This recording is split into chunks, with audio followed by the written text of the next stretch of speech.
welcome, ladies and gents, back to the channel. I am your host, JayNotion, and we are here for yet another reaction video. This time we're going to be checking out V Rising, which apparently is coming to PS5, which I'm very, very excited about. I put a little bit of time into V Rising on PC. It's like a vampire roguelike ARPG. If you're into games like Diablo, you will absolutely love this, even like Path of Exile. It's that sort of game. Top-down ARPG. You create your own vampire. I won't spoil any of the story in case you guys are looking to play this one. And I probably am going to pick this up on PS5, but you've shouted out a trailer to me and said there's a cinematic trailer that's out. Let's have a look at it. So I haven't watched it. This is going to be a live reaction on V Rising, which hopefully also we get a date in terms of when this game's coming to PS5. Hopefully it's cross-play. I imagine it will be for all the existing PC users as well. Without further ado, let's have a little watch.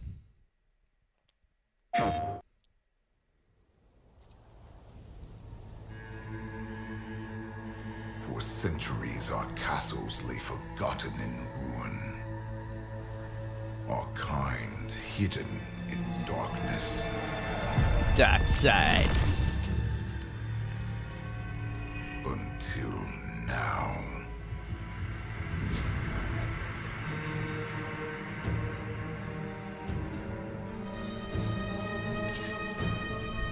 We will rise from the shadows.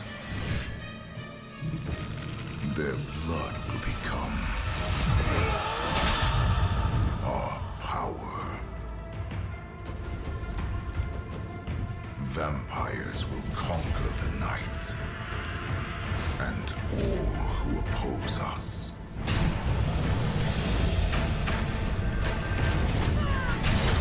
Looks very cool.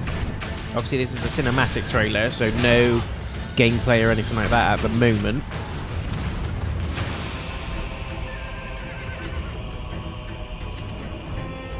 You who dare challenge my rule, defy my reign and face devastation.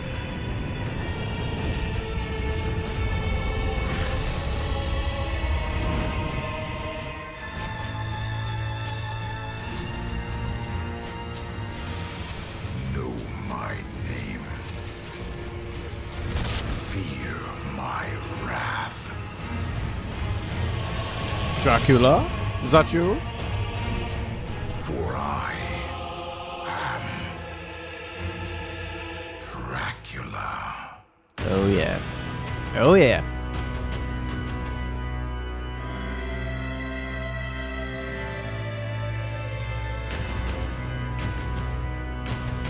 Cool, cool, cool. Do we get a date?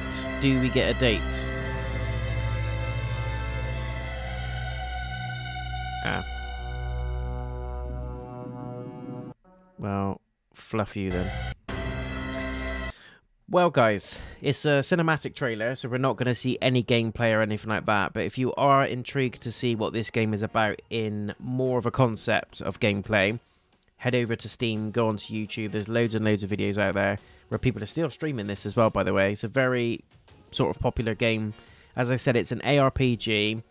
If you're into vampires, if you're into dungeon slaying, if you're into those sort of original Baldur's Gate games where you're dungeon crawling, looting, there's a very good story to this as well. I got sort of 3/4 of the way through the game on Steam. So what I'm looking to do is pick this up on PS5, start a new character. I might do a full game playthrough, or I may just do here and there live streams. I don't know.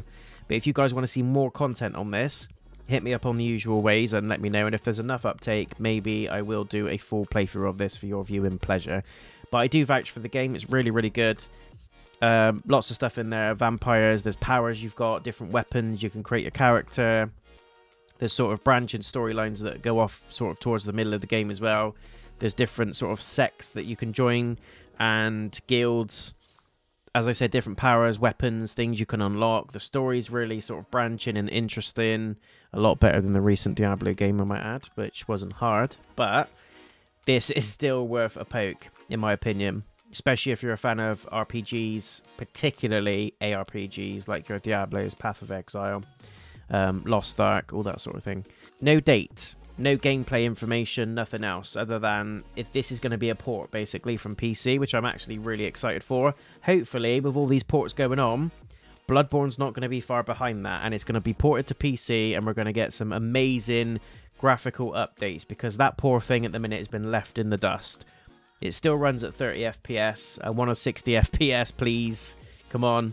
FromSoft, Sony, get your act together and get this done.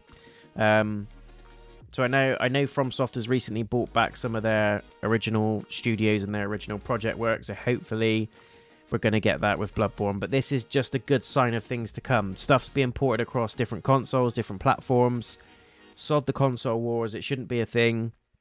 You play what you play and you enjoy what you enjoy, and be a Swiss Army knife. Have one of different things.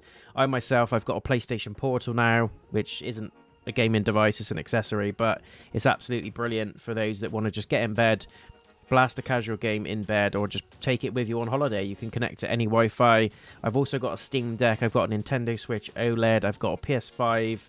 I will be getting the Pro when that comes out later on this year. I've got my PS4 still, my PS1, my PS2, my PS3, and I also play PC games as well through Steam. So, you know, you just pick and choose what you know and love. So this for me is hopefully a sign of things to come, with great games being shared across different platforms and just gamers to come together and enjoy those games versus I'm Xbox, I'm PlayStation, and all that silly rubbish, that playground stuff that's been going on. Gamers are gamers at the end of the day. Respect and acknowledge what they play and let them play on their own damn platform. End of. But back to this. This looks really, really good, as I said, and the cinematic way that this has been delivered is kind of how the cutscenes are in the game. So it's not far removed from what you actually see in the game in terms of the cutscenes. I love the art style. It's got that cel-shaded type of, you know, anime style to it. And the combat is really fluid. The quests are really interesting, and I think you guys will really, really enjoy this one. If it's a direct port, I don't know if they're going to enhance any of the features, if there's going to be anything new for PS5. I imagine crossplay is an absolute given. But let's just keep our eyes on this one, guys, and see what else comes out alongside it nearer to the release time. But thank you so much for watching the video. I hope you enjoyed it. I'll see you again in the next one. Take care. Peace!